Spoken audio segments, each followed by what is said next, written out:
A escola não é apenas um lugar, é um universo. Aqui na Escola Monteiro Lobato e no berçário Belo Ninho, este universo é repleto de amor e respeito à individualidade do aluno. Preparamos nossos alunos para superar obstáculos, desenvolver autonomia e buscar sempre o melhor desempenho dentro e fora da sala de aula. Além disso, temos como principais valores a solidariedade, o companheirismo, a afetividade e a valorização do ser humano. O método pedagógico montessoriano prioriza a formação integral do aluno e sua participação na construção do conhecimento. Aqui, nós formamos cidadãos do mundo, pessoas que aprendem desde cedo a assumir um compromisso com o planeta e a humanidade. Desde 1970, estamos evoluindo, aprendendo juntos e hoje somos reconhecidos como uma escola de excelência pela nossa metodologia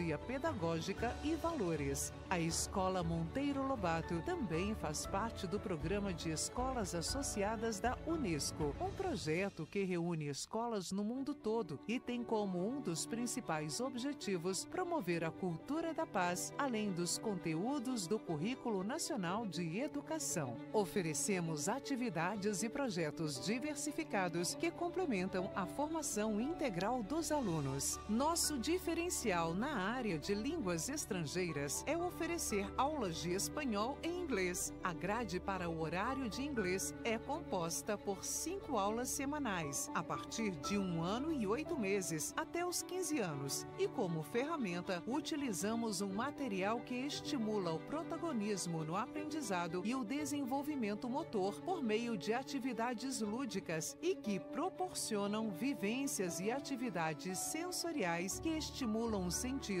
as habilidades e o desenvolvimento das crianças. Oferecemos também para todas as turmas o gerenciamento das emoções e o desenvolvimento da inteligência emocional. São fundamentais para o sucesso educacional e pessoal. Ao focar no aumento do rendimento escolar e do aprendizado, é possível também desenvolver habilidades sociais cruciais para a construção de relações saudáveis e a administração de conflitos. Incentivar uma postura empreendedora e criativa nos alunos prepara-os para os desafios do futuro, enquanto ferramentas de combate e prevenção ao bullying e às drogas protegem o bem-estar de todos na comunidade escolar. Quando professores, famílias e alunos trabalham juntos para promover um ambiente de apoio e crescimento, a qualidade de vida de todos é elevada e o futuro, de fato, começa no presente.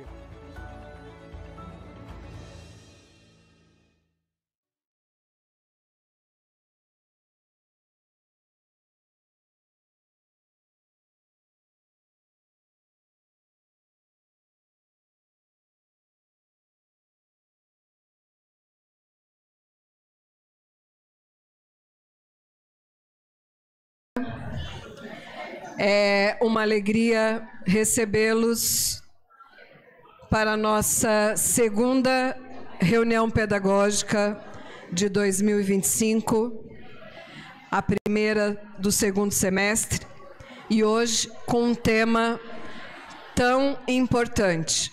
Então, antes de começarmos, gostaria de agradecer a presença de todos e gostaria de apresentar, principalmente para os pais do Fundamental, anos iniciais e anos finais, a psicóloga que vai continuar o trabalho com os nossos alunos e com as famílias, Valéria Guedes, nossa contratada, no lugar da Karina. Bem-vinda, Valéria.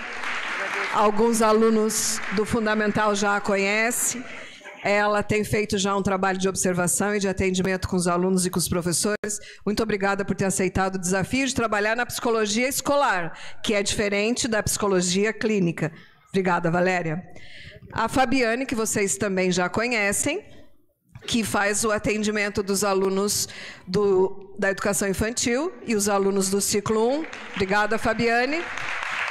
E hoje vamos ter o prazer de conhecer e ouvir a doutora Paula, uma especialista na área de trabalhar com as crianças de altas habilidades e superdotação.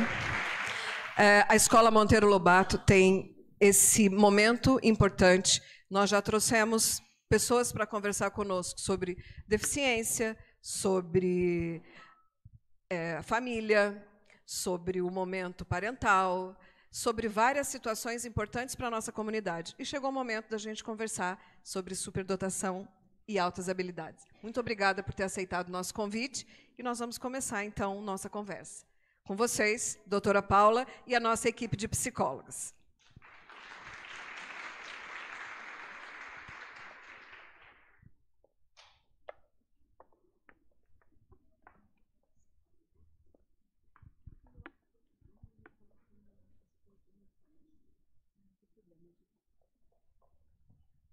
Boa noite.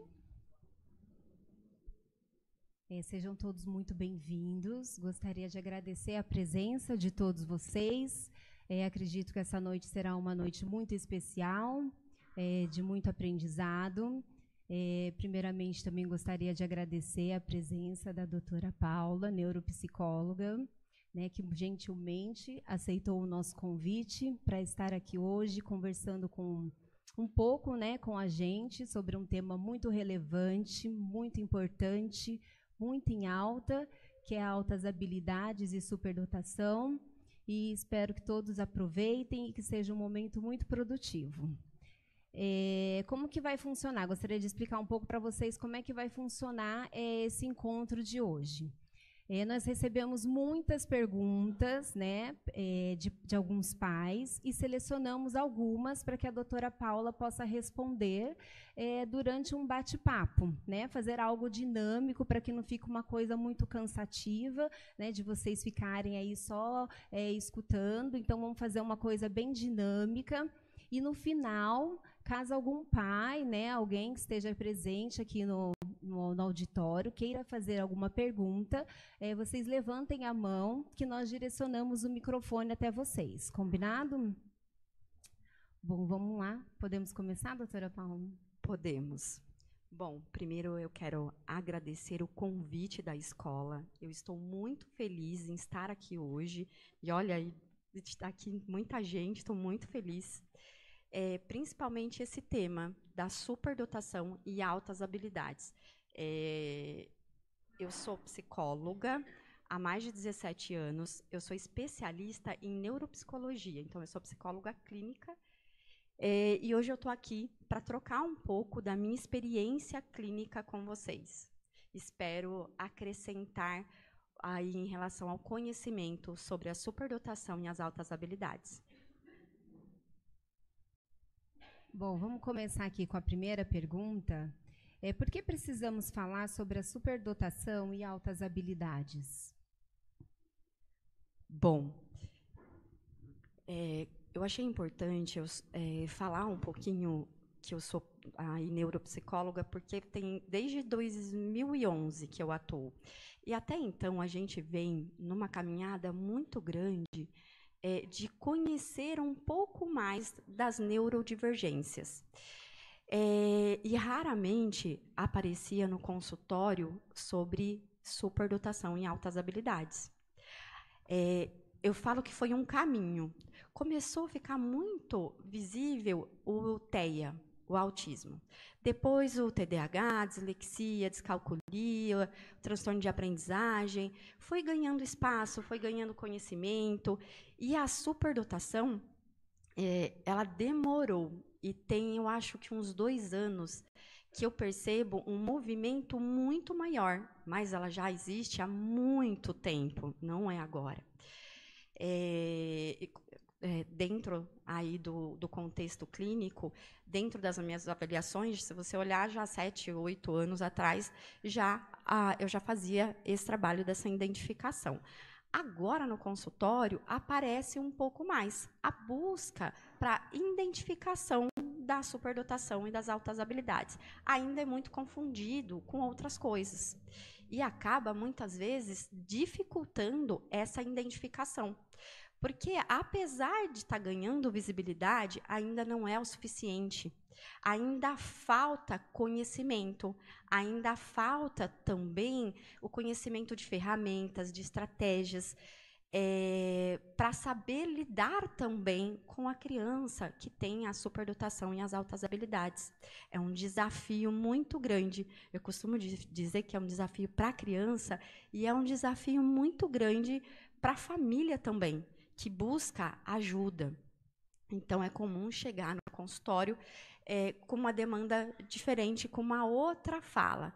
E demorou muito, às vezes, para chegar, às vezes já está sendo, já está acompanhando, está realizando um tratamento, mas ainda não é adequado porque precisa dessa identificação. A superdotação a gente não vê. A gente vai falar um pouco, a gente tem muitos mitos, a gente tem ainda um pouco do desconhecido em relação a isso. E aí as pessoas esperam muito ver a superdotação. Até é muito interessante o adulto. A gente está falando sobre criança, mas eu acho interessante. Nunca que chegou um adulto no consultório, olha, eu vim fazer a avaliação porque eu acho que eu sou superdotado. Chega porque já fez vários tratamentos para ansiedade, para depressão, está com quadro, né, com diagnóstico de bipolaridade. E aí, quando a gente vai descobrir qual é a base, o que de fato a gente descobre, a superdotação e as altas habilidades. Então, eu acho que falta ainda temos um caminho pela frente para que as pessoas entendam e isso seja identificado precocemente, que isso seja a criança seja identificada cedo para que ela tenha o direcionamento adequado que de fato ela precisa, esse apoio, esse olhar, esse cuidado. E isso faz toda a diferença, porque quando isso não acontece, pode gerar sofrimento, pode desencadear outras questões. Como eu pontuei, vem com outras questões, ansiedade, problemas sérios de comportamento, e aí que não vai aparecer mesmo, que a gente não vai enxergar mesmo lá as altas habilidades e a superdotação, porque, como dizem, a gente às vezes acha que a gente vai enxergar ali, e quando tem todas essas questões comportamentais, emocionais, aí que a gente não vai conseguir mesmo, e vai acabar mascarando e atrapalhando o potencial aí dessa criança. Por isso que é muito importante falarmos aí desse assunto, que quando não é identificado pode levar aí ao sofrimento, e é um sofrimento intenso, e muitas vezes não só da criança, da família toda, e até também de quem que convive com essa criança em vários contextos, porque acaba sendo um desafio, como eu falei, não só para a criança, mas para quem convive com ela também. Boa noite a todos, né? Doutora Paula, a senhora falou sobre neurodivergência. O que é neurodivergência? Bom, a neurodivergência é um funcionamento neurológico diferente. É neurotípico, não é típico.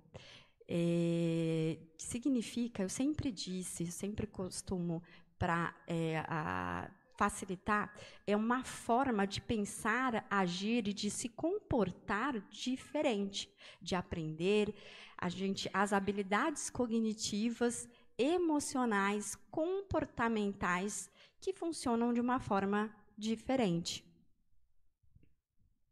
Então, a superdotação, ela é uma neurodivergência? Sim. A superdotação e altas habilidades, ela faz parte da neurodivergência. Esse é um outro ponto que eu acho que é pouco discutido e é pouco conhecido. E acaba até sendo confundido, como eu falei, com as outras neurodivergências, que é muito comum ser confundida com o TDAH por conta do comportamento, da intensidade. Parece que não está lá, né, prestando atenção. Então, é muito comum ser confundido aí com essas outras. E acho que vocês já devem conhecer algumas das outras neurodivergências, né? O autismo, o TDAH, disgrafia, dislexia e, enfim, aí a superdotação em altas habilidades. quais que são os principais erros, né, os mitos que você mencionou sobre a superdotação? Bom, eu acho que o primeiro é um que já tem sido um pouco quebrado, que é a genialidade. É a gente olhar e sempre, tá, é superdotado, e qual é o seu talento? Que talento você tem? Tem que ter algum talento. É inteligente, mas como assim? É superdotado, mas não é tão inteligente assim. Tem outra criança que é bem mais inteligente. E como assim é superdotado? Então, ainda tem muito esse mito que vai ter sucesso em tudo, vai ter facilidade em tudo, vai resolver tudo, vai sair trazendo cálculos matemáticos incríveis. Então, ainda existe esses mitos e que, como eu pontuei, acaba atrapalhando um pouco a gente realmente identificar o superdotado, porque ainda tem o mito que a gente vai olhar e vai achar ali, de alguma forma, a superdotação naquela criança. Quais são, de fato, as características e comportamento da superdotação? Aqui eu considero principal é a intensidade. É tudo muito intenso. É claro que o ser humano, a gente falando tanto de intensidade, de emoções, de habilidades, todos nós temos a nossa intensidade, o nosso funcionamento. Depois à frente eu vou explicar um pouquinho mais como que a gente consegue olhar diferente em relação à superdotação. Essa intensidade, ela é um nível muito alto e que acaba trazendo um impacto significativo nas relações dessa criança, nas relações com a família, nas relações fora de casa, impactando no comportamento. Tem algumas crianças que essa intensidade nem sempre vai aparecer como resposta de comportamento em vários ambientes, mas isso pode ficar dentro e explode dentro dessa criança. Então, tem o perfeccionismo, ela tem facilidade em aprender coisas que têm interesse, ela parece às vezes que está lá desatenta, mas aquela criança que na sala de aula ela parece dispersa e depois você vai falar com ela, ela ouviu tudo. Em casa, estava lá, parecia que não estava prestando atenção, e aí vai falar sobre alguma coisa, ela sabe responder exatamente o que estava sendo dito. Deixa eu só colocar aqui. Tem uma questão também, que é um ponto importante, que é a sensibilidade. Tem a sensibilidade emocional, que tudo é mais intenso, e tem uma sensorial também. É comum ter uma sensibilidade auditiva, pode ser que, em alguns casos, tenha questão com textura. No consultório, uma coisa curiosa que me chama a atenção também é uma questão associada à questão alimentar, à questão do desenvolvimento da linguagem também é outro ponto que também está na literatura, que é a parte do vocabulário que é bem desenvolvido para a faixa etária dessa criança. Qual que é o conceito? Deixa eu só... Desculpa. Eu coloquei que eu dividi aqui em dois. A persistência e interesses é uma coisa também que, quando ela acaba, é interessante, porque ela perde interesse em tarefas repetitivas, mas, ao mesmo tempo, quando ela tem muito interesse, muitas vezes ela persiste nessa tarefa, ou nesse assunto, nesse tema, nessa atividade, nessa brincadeira, nesse objeto. Desculpa. Imagina. E qual que é o conceito teórico?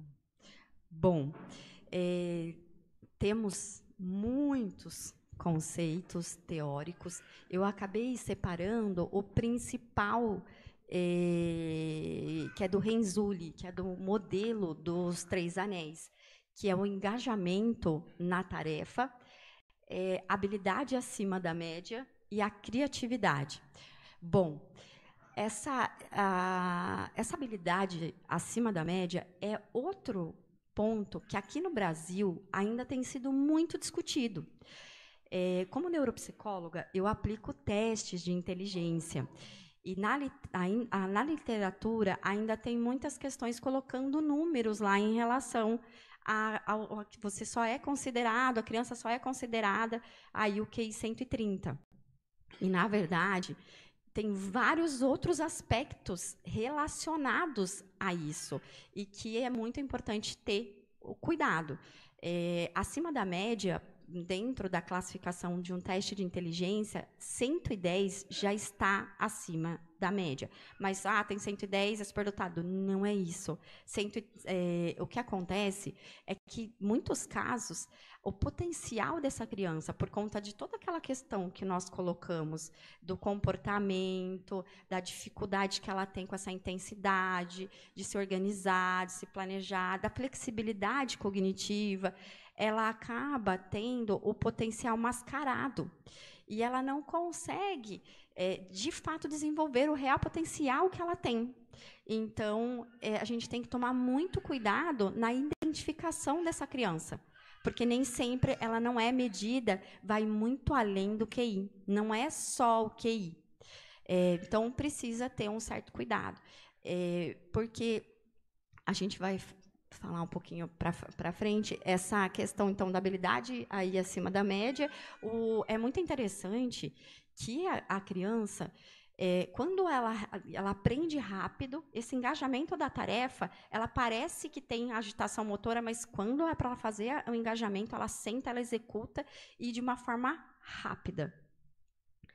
A criatividade. A criatividade também é um ponto que tem que tomar um certo cuidado, porque a gente já pensa na criança que vai trazer, né, vai desenvolver e vai criar, e muitas vezes está relacionado também a criatividade às ideias originais dessa criança. Então, quando a gente fala de criatividade, a gente não está vendo só aquela da criança que constrói alguma coisa, porque às vezes não constrói, mas tem algumas ideias assim que, para a faixa etária dela, que para a idade dela, são interesses e ideias muito além. E definições do MEC? Bom, eu achei importante colocar as definições, que aqui no Brasil é a referência que nós temos para a identificação. Então, eles também colocam, de certa forma, que precisa, não é considerado só a questão do desempenho acadêmico da criança, mas outras áreas específicas também de habilidades dessa criança. E também essa questão da capacidade dela de criatividade, de engajamento aí na tarefa. E o que é assincronia? Bom, esse é um ponto super importante relacionado à superdotação e às altas habilidades. Eu acho que eu coloquei ela por último, e é um ponto, uma característica também fundamental, marcante. Por quê? A criança superdotada, ela tem o potencial elevado em muitas áreas, mas tem áreas que não acompanham, principalmente o emocional. Mas também tem outras áreas específicas. Tem criança que tem dificuldade psicomotora, tem dificuldade que a gente chama de funções executivas, de flexibilidade, tem uma certa rigidez para trocar e mudar aí de ideia. Então, a assincronia são algumas áreas de fragilidade e que acaba num descompasso muito grande com a habilidade. Eu coloquei em um momento que o ser humano teremos habilidades. A habilidade é treinada, a gente vai treinando e a gente vai desenvolvendo. E teremos facilidades maiores em uma coisa e menores em outras. Isso é esperado. Dentro da neuropsicologia, como que a gente consegue ter essa compreensão, ter esse entendimento dessa assincronia? Porque até quando a gente fala de memória, a memória do superdotado é excelente. Quando a gente fala de memória, de atenção, tudo dividido. Tem vários tipos de atenção e vários tipos de memória. E tem uma separação das áreas das funções. O que acontece é que existe, de forma estatística, uma diferença que é comum as pessoas terem para cada faixa etária. Quando você vai olhar quando você, até para as neurodivergências, é um ponto que a gente observa e é muito importante, essa compreensão também desse funcionamento. A sincronia, você sempre vai ver, você acaba encontrando algumas diferenças significativas e essas áreas que acaba tendo o intelectual bem desenvolvido, alguns teóricos até costumam dar idades de diferença para tentar explicar um pouco mais, que é um exemplo, uma criança de 6 anos com uma capacidade intelectual de 12 anos, mas o emocional dela está de 5, 4, então fica uma diferença muito significativa.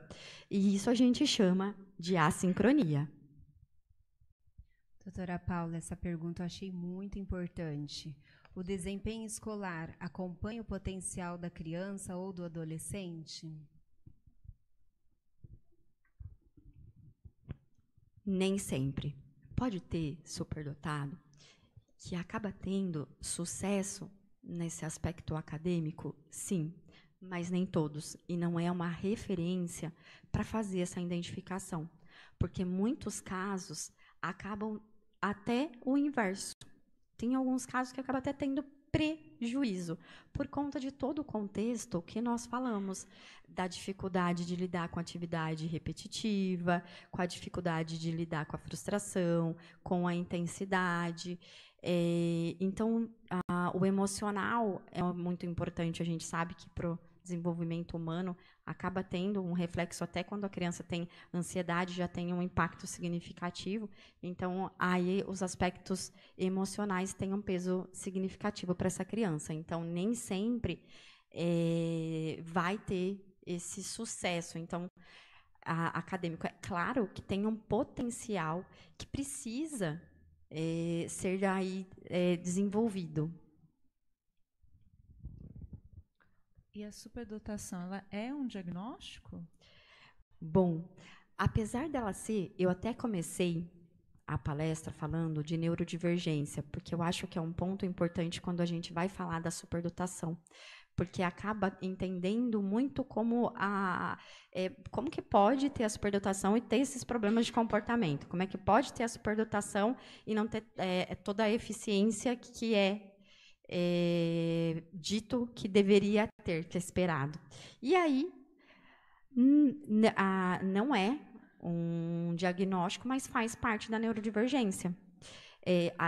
Hoje, a identificação acontece de acordo com aí base na literatura, com base aí também no MEC, né, nas diretrizes, por isso até que eu coloquei também as diretrizes, que eu acho que é super importante saber de onde que vem a base para fazer essa identificação. Então, aí é o MEC. E a superdotação, ela não é um diagnóstico, ela é uma identificação, ela é uma condição. E segundo aí a literatura, os pesquisadores, a pessoa nasce, ela não desenvolve isso. E aí existem muitas crianças que são muito inteligentes, muito habilidosas, tem pessoas talentosas, muito talentosas e não são superdotadas, tem pessoas superdotadas que são muito talentosas, mas a superdotação, ela não pode ser só vista como, né, esse olhar do talento. É claro que precisam, e é por isso que existe todo esse caminho a ser percorrido para ajudá-las a terem sucesso e terem talento, porque elas têm o potencial. E a superdotação, então, ela não é, ela é uma identificação. Muitas vezes a gente acaba falando, o diagnóstico, não veio com diagnóstico, mas o correto mesmo é identificação. Por quê? Porque não consta nas classificações da saúde mental, que é o CID-11 e o DSM-5-TR. E o que é dupla excepcionalidade? A dupla excepcionalidade é quando, aí sim, existe um diagnóstico e coexistindo junto com a superdotação, e que se torna ainda mais delicado para que encontrem aí a superdotação, porque imagine só, coexistindo junto, que é comum com o TEA, com o TDAH, com a dislexia. E imagina o quanto fica mais difícil ainda da gente descobrir, identificar ali a superdotação. Mas é muito importante ter esse entendimento, ter essa compreensão, para que a intervenção, o direcionamento, o acolhimento, o tratamento seja de fato adequado para essa criança. Então, os transtornos, sim, estão na classificação, são, sim, um diagnóstico, e em muitos casos acaba aí coexistindo junto com a superdotação e as altas habilidades. E quem que pode fazer a identificação? Bom, a identificação da superdotação, ela pode ser feita por profissionais da área da educação e da área da saúde. Os testes psicométricos, eles são somente de uso do psicólogo. Então, quem aplica, de fato, o teste de inteligência são os psicólogos. A neuropsicologia já tem aí um profundo conhecimento das funções neuropsicológicas desta forma, proporcionando condições e ferramentas para que essa identificação seja feita. Então, essa identificação ela precisa ser muito cuidadosa. A gente acabou, principalmente, para conseguir compreender quando tem ou não uma dupla excepcionalidade, para não deixar, não correr o risco, né, de um diagnóstico errado, de ter, às vezes tem uma superdotação ali, ela está escondida, e através de todo esse processo cuidadoso da história da criança, desde a barriga, desde conhecer os pais, de acordo com a literatura, quando tem uma criança superdotada, tem alguém com superdotação próximo. Então, é um ponto super importante que é avaliado. Então, conhecer toda a história aí dessa criança e todos os instrumentos que atualmente, cada vez mais, nós temos ferramentas que auxiliam e contribuem para essa identificação. Como eu pontuei, os testes de inteligência são vários. Um dos pontos que a gente levanta muito para entender a parte de raciocínio. Tem superdotado que, às vezes, tem por conta do TEA, às vezes tem uma alteração de linguagem. Então, a gente precisa de outras ferramentas. E a gente encontra aí dentro desses testes, dentro da neuropsicologia, mas tem outros profissionais que também são importantes. E no caso de suspeita de dupla excepcionalidade, se faz necessário o acompanhamento médico. E tem muitos médicos que já identificam e já encaminham, tanto que, assim, no consultório, como eu pontuei lá atrás, não tinha muito, e agora tem chegado muito, principalmente pediatra, psiquiatra, neuropediatra, tem identificado algumas questões e tem encaminhado solicitando a avaliação de superdotação. Na verdade, pede avaliação, e para a gente ter esse olhar, né, como hipótese aí, a superdotação e as altas habilidades. E os superdotados precisam de que tipo de ajuda? Bom, cada ser humano é único, cada criança é única, criança, adolescente. Eu falo que, independente de qualquer transtorno, independente de superdotação, o ser humano ele é único e tem as suas necessidades. E aí, quando a gente vai falar da criança com a superdotação, a gente tem que ter um olhar apurado, porque a necessidade depende muito da história, do funcionamento daquela criança.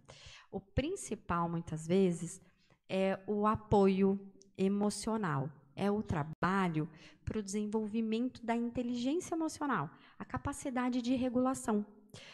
Eu falei da intensidade, mas já entra a dificuldade que a criança superdotada tem de regulação emocional.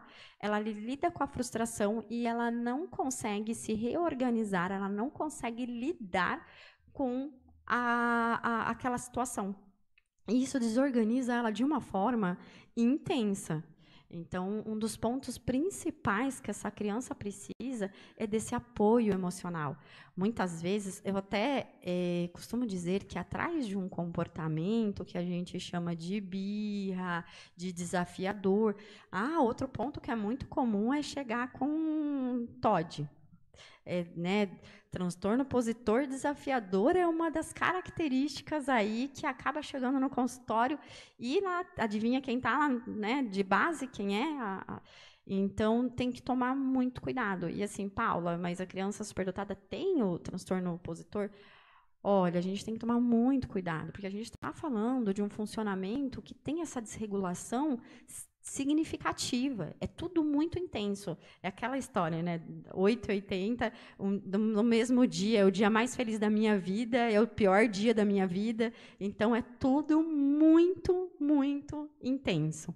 Então, essa desregulação emocional precisa de suporte. Então, um acompanhamento psicológico, o apoio da família, a família ser também acolhida. Eu costumo dizer que não é só a criança, é a família, porque não é fácil lidar com toda essa demanda, com todo esse potencial. A criança, né, o cérebro da criança superdotada parece mesmo a velocidade máxima. Então, realmente é um desafio muito grande para a família, para a criança e tudo mais. Então, o apoio aí psicológico, e quando está relacionado a uma dupla excepcionalidade, envolve uma equipe multi.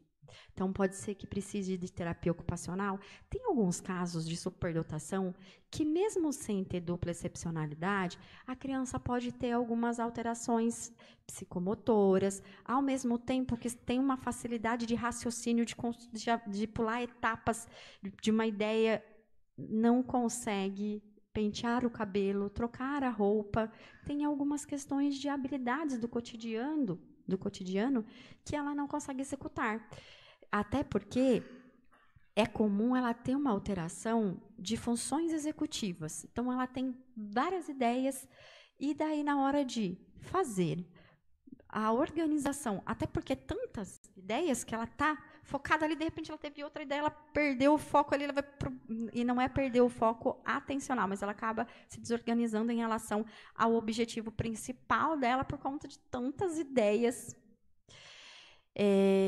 Então, muitas vezes, precisa também da terapia ocupacional, a psicopedagoga, mas tem um potencial elevado, isso é comum. Eu chego quando eu vou fazer a devolutiva, assim, mas você acabou de dizer que ele é superdotado, por que eu vou levar na psicopedagoga? Tem certeza que precisa? Olha, exatamente para ter acesso a recursos, ferramentas, para de fato saber usar o potencial. Tem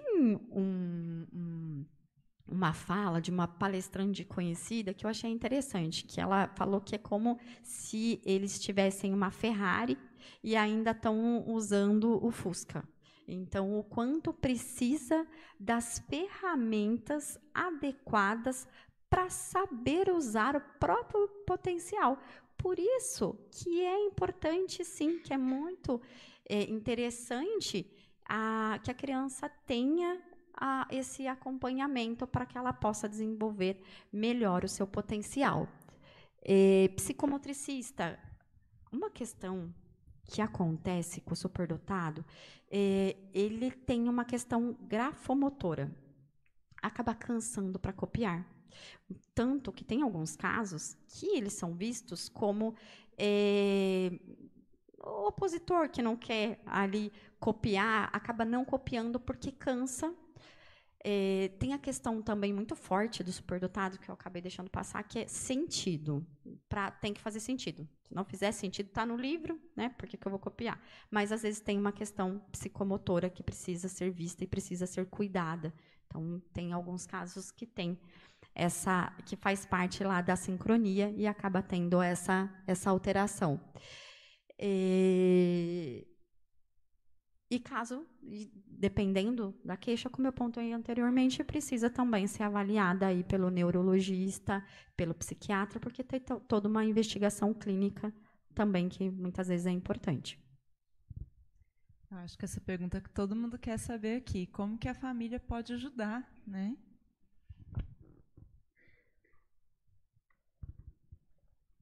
Bom, eu acho que o primeiro passo é a família buscar o conhecimento, o entendimento. O que é?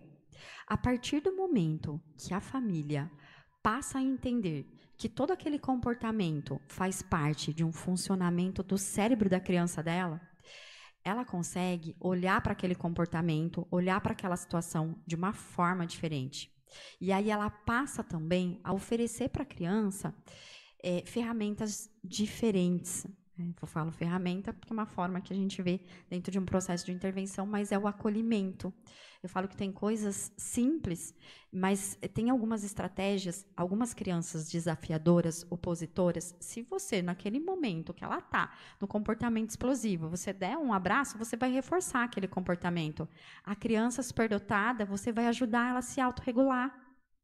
Então, você ter compreensão, você saber o que de fato está, né, passando ali na cabeça da sua criança, isso faz toda a diferença na hora de você conseguir compreender aquele comportamento, saber lidar com aquela situação, porque pai e mãe são seres humanos.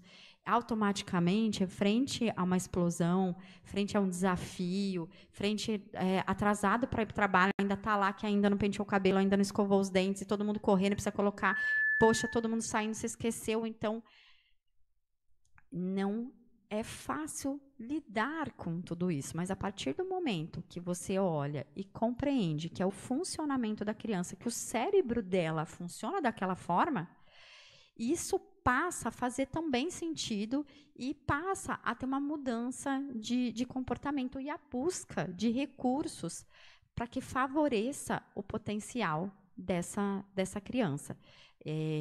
O acolhimento, eu falo que é o amor, que muitas vezes a criança, ela é superdotada, tudo que ela precisa é de um abraço. Ela tem essa sensibilidade motora também, muitas vezes tem essa excitação constante e às vezes ela só precisa parar um pouco. Ela precisa ser ouvida, ela precisa de ajuda para ela identificar o que ela está sentindo. Então, às vezes, parar e perguntar para a criança, olha, o que aconteceu? Eu quero te ajudar, mas para que eu possa te ajudar, você precisa me dizer o que está acontecendo. Então, ajudar a criança, às vezes ela não vai nem saber o que está acontecendo. A criança superdotada, ela vai se esgotando em várias situações até que chega um momento que ela explode.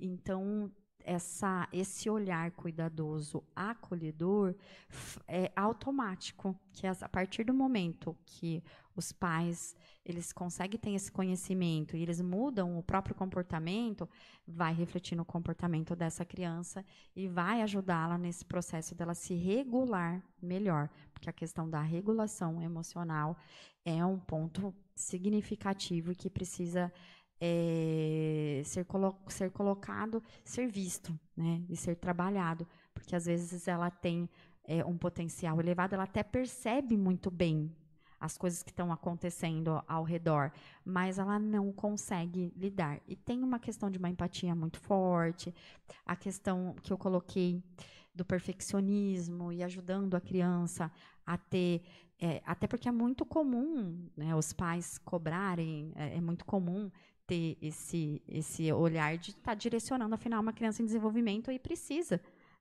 das cobranças do dia a dia. Mas a partir do momento que você tem o conhecimento do funcionamento do cérebro daquela criança, você vai compreender que ela já tem uma autocobrança muito grande dentro dela.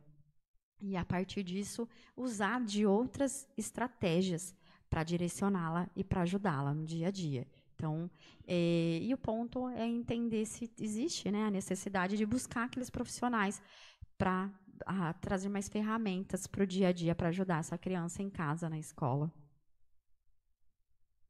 Doutora Paula, você falou muito, né, de como que os pais podem ajudar os filhos em casa, né, em todas essas situações, mas tem uma pergunta aqui de como a escola pode ajudar. Bom, a escola tem um papel muito importante, que é o papel de acolher.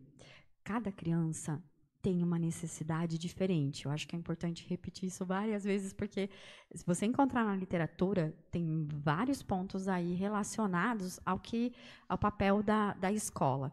Mas cabe muito à escola ter essa definição do que determinada criança precisa, porque a escola faz a leitura, faz a compreensão, faz essa identificação de como aquela criança funciona na aprendizagem, essa sondagem, esse entendimento, e a partir disso ela consegue fazer e oferecer as ferramentas que a criança tem. A gente tem que tomar cuidado, porque não é só tudo que está descrito lá, precisa, né, a gente sabe que existe muitas falas, muitas colocações relacionadas e precisamos ter muito cuidado. Então, eu acho que o papel principal é acolher, flexibilizar, oferecer ferramentas necessárias para que o potencial dessa criança seja desenvolvido. Perfeito, muito obrigada, viu, doutora Paula? Queria saber se alguém quer fazer alguma pergunta, né? Vamos abrir aqui, ela foi bem esclarecedora. Tá, vou levar o microfone até você.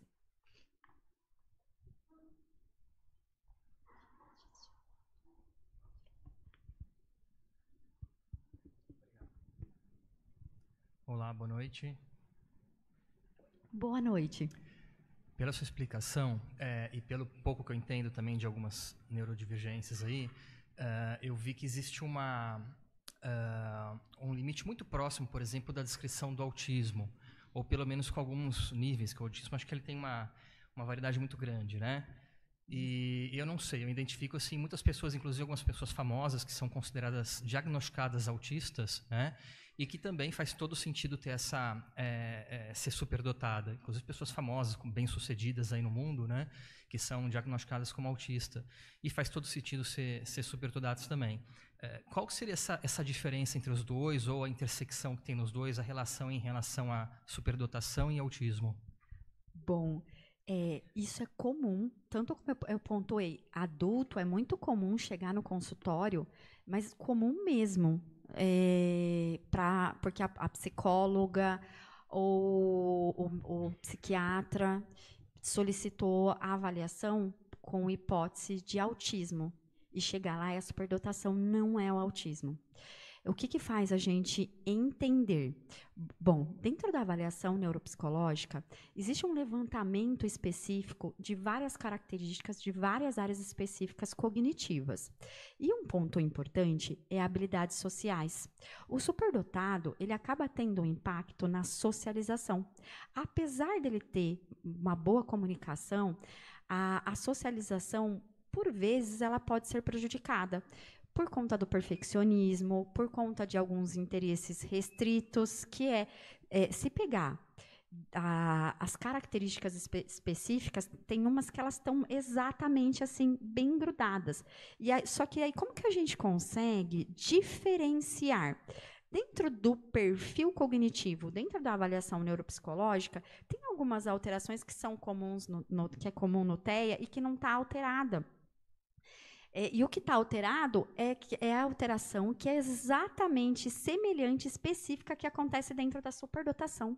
Então, existe sim, e é muito mais comum do que a gente imagina, essa questão de um diagnóstico de TEA leve, né, dentro do espectro, que é leve, e, no fundo, pode ser, sim, uma superdotação e nem exista, de fato, um TEA. Agora,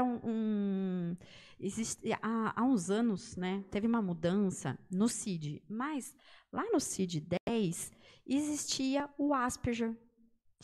Esse quadro era um funcionamento de um TEA leve junto com uma superdotação. Não que isso seja uma regra, mas dá para a gente entender assim, que é um pouco um funcionamento, mas esse é um ponto. A questão tem que tomar muito cuidado por conta da flexibilidade cognitiva que está presente no superdotado e está presente aí no TEA, e a questão das habilidades sociais. E também a questão da sensibilidade. Porque muitas vezes, tem uma questão com o som, tem uma questão com a alimentação, tem várias questões que acabam esbarrando. Por isso que o que diferencia é conhecer muito bem a história dessa criança. A história da família, qual que é o funcionamento, porque, assim, um exemplo, o convívio social, como que é, porque muitas vezes, por a criança ter, às vezes, um interesse um pouco mais restrito, mas por conta mesmo, ela prefere, às vezes, brincar com as crianças mais velhas, gosta de conversar com os adultos, ela é fascinada, né, de repente, por alguns assuntos específicos, mas é diferente da dificuldade de habilidades sociais que está no TEA, que está no autismo.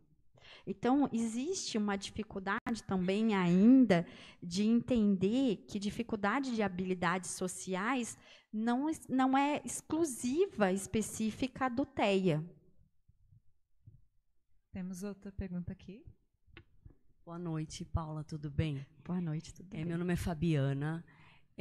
Eu vou fazer uma pergunta e uma observação no contexto de mãe que tem uma filha com diagnóstico de altas habilidades e um filho em investigação. Tá? A maior dificuldade hoje que eu percebo, não só minha, mas de outras mães que eu sei que têm filhos na mesma situação, é encontrar um encaixe da escola no aprendizado daquelas crianças, seja nas questões emocionais, seja nas questões pedagógicas. A gente sabe que as metodologias, elas acabam vindo ali para a média, como tudo parece, né, na nossa vida, né? O mundo é feito para a maioria, né? Então, assim, os que estão ali fora da curva acabam sofrendo mais. Falo isso até pela minha altura, né? Os extremos sofrem, né? Então, assim, todas as áreas. Então, como que a gente pode chamar as escolas em geral a ter uma visão diferente para isso? Falando até porque, assim, a neuropsicóloga que avaliou minha filha, que vai avaliar meu filho, ela falou para mim que em São José dos Campos ela percebe que há um diagnóstico maior de superdotação em altas habilidades do que em outras regiões. Então, assim, parece que aqui na nossa cidade, não sei o motivo, parece haver um maior número de diagnósticos, né? Como que as escolas poderiam se adaptar a isso? Porque ainda parece ser... Assim, eu tenho filhos em escolas diferentes, mas parece ser bem engessado, independente da escola. Por mais que a gente procure, por mais que a gente pesquise, não sai muito ali daquele padrão, entendeu? E uma questão, falando com relação ao emocional, pega muito também, porque... Pra você ter uma ideia, a minha filha, ela foi muito estigmatizada, ela mesma se sentia estigmatizada, inferiorizada, por não conseguir tirar notas boas, até tirar notas ruins em algumas matérias. Fala, mamãe, eu sou burra. Não é burra, entendeu? O diagnóstico para ela, inclusive, ajudou demais na autoestima dela, para ela entender que ela não tinha nada de burrice, nada disso, mas fica estigmatizado. E, muitas vezes, o que eu escutei, até de psicólogas nas escolas, era assim, faz parte, tem que aprender a lidar, o mundo é cruel, as crianças são cruéis, e não recebiam acolhimento, no sentido de dizer assim, não, peraí, vamos falar sobre isso. Até parabenizo a escola aqui pela iniciativa desse momento aqui, né? Nunca tinha visto isso, nunca tinha ouvido falar disso em nenhuma outra escola aqui em São José, porque eu acho que é isso, inclusive, para trazer esse assunto para as próprias crianças que convivem e as que têm o diagnóstico, que passam por essa dificuldade. Obrigada. É um desafio grande. Eu acho que, em relação às escolas, eu acho que vem acontecendo uma mudança. eu pontuei a mudança do bom do conhecimento de tudo, né? Então, eu acho que elas estão se organizando, estão se colocando e fazendo o que é possível. Eu acho que o mais importante é a gente enxergar um movimento. E o ponto principal é a parceria. Eu falo que não é a gente, né? Qual que é o melhor método? Qual que é o melhor? A parceria. A parceria. Esse é o melhor método. A parceria da família com a escola. É confiar, é acreditar, é fazer esse trabalho, caso tenham profissionais da área da saúde envolvido, é ter essa conexão. Eu tenho alguns casos que, assim, no começo, a escola precisa, assim como toda a sociedade, assim como todo mundo, agora que está sendo conhecido, está chegando para as pessoas, as escolas estão também se adaptando às suas demandas. Mas a parceria, a comunicação, a troca, eu falo que é um planejamento, e isso vai caminhando. Eu vejo muito o esforço. E começa do esforço até que vai. Então, eu acho que esse é um ponto muito importante. Temos mais uma pergunta? Boa noite, obrigada pela palestra. Meu nome é Lívia. Eu queria saber, primeiro, se tem diferença entre altas habilidades e superdotação, que parece que você tem usado como sinônimos. E também queria saber qual é o limiar entre uma criança ou uma pessoa, de modo geral, que aprende fácil, que tem muita facilidade de aprendizado, e uma criança, uma pessoa com altas habilidades, superdotação. Qual que é esse limiar? Como que a gente faz essa diferenciação? Bom, aqui no Brasil é sinônimo, superdotação e altas habilidades. Ainda tem até uma fala, uma discussão, que a ideia seria altas capacidades, porque a capacidade a criança nasce e a habilidade ela desenvolve. Então, tem uma discussão em relação a isso, quando foi aqui no Brasil colocado, mas são sinônimos.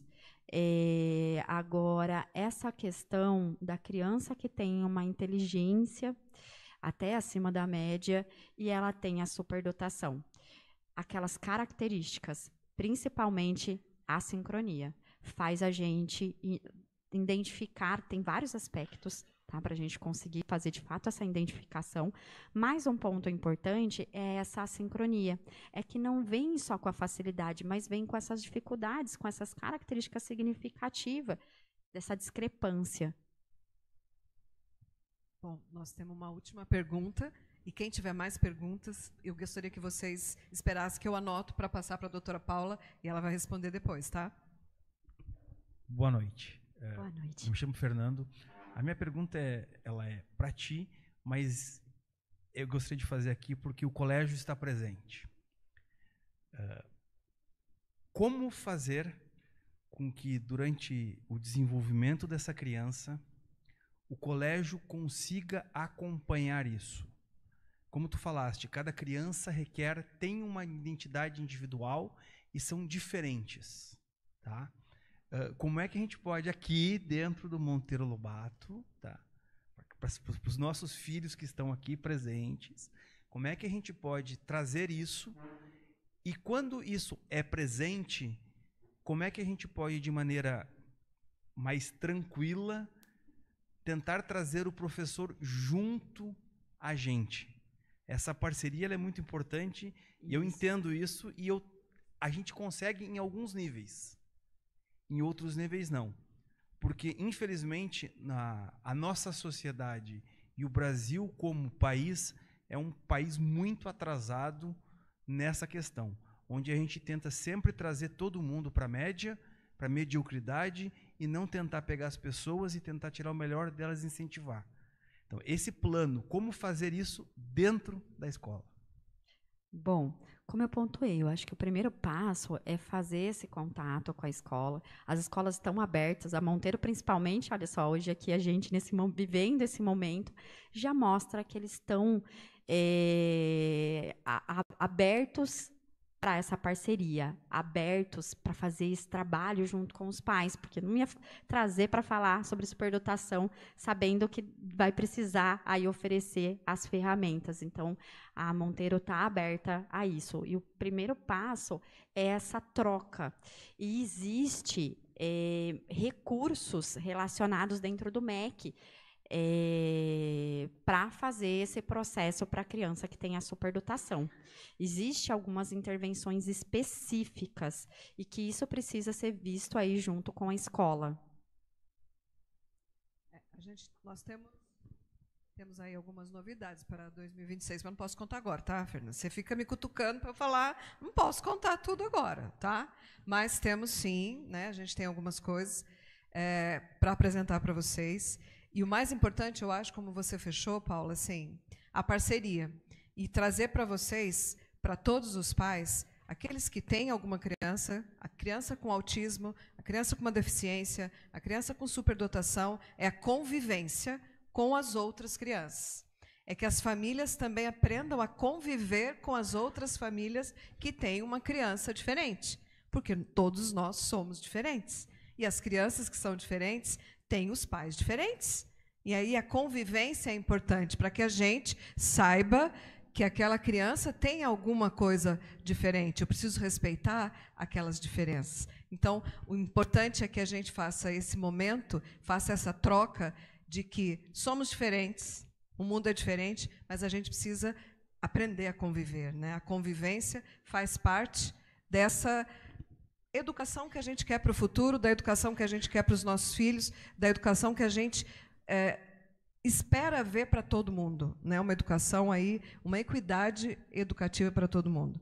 Que todos tenham o mesmo direito à educação.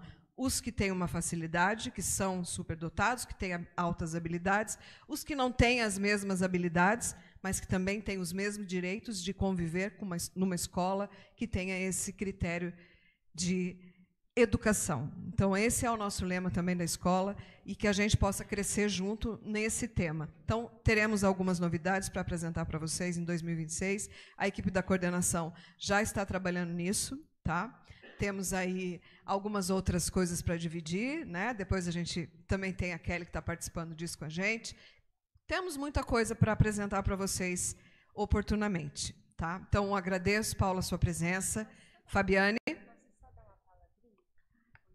Queria dar uma palavrinha, é que hoje nós temos muito a mídia, né? E assim, às vezes a gente acaba sendo muito influenciado pelo que a gente vê na internet, vídeos de TikTok, vídeo de Instagram, e aí às vezes a gente acaba até diagnosticando o nosso filho através desses vídeos. Então, assim, que seria muito importante também que, para que a gente faça essa parceria, né, Paty, todo esse processo, as crianças elas precisam ser avaliadas por uma neuropsicóloga, né, doutora Paula?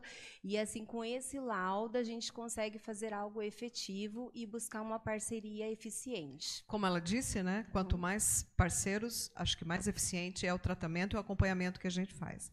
Então, pois não. E eu gostaria de convidá-los, até com esse objetivo, de levar a informação.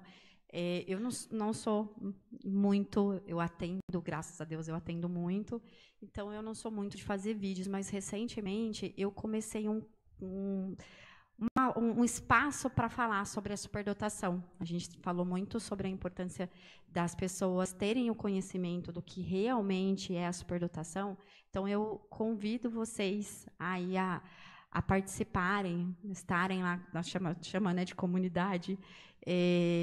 O meu Instagram é @zanquinpsico. Tá aqui, ó. Isso. Tá? Chama esqueci deu um branco agora do nome. Desenvolve-mente, além do QI. Então, estão convidados para estarem lá. E através também do meu Instagram, se eu puder ajudá-los com mais alguma dúvida, com mais alguma informação, será um prazer. Muito obrigada, doutora Paula. Obrigada pela presença de vocês. Agora nós vamos descer. Eu vou pedir primeiro para que as professoras que estão lá no fundo, a equipe pedagógica, comece a descer.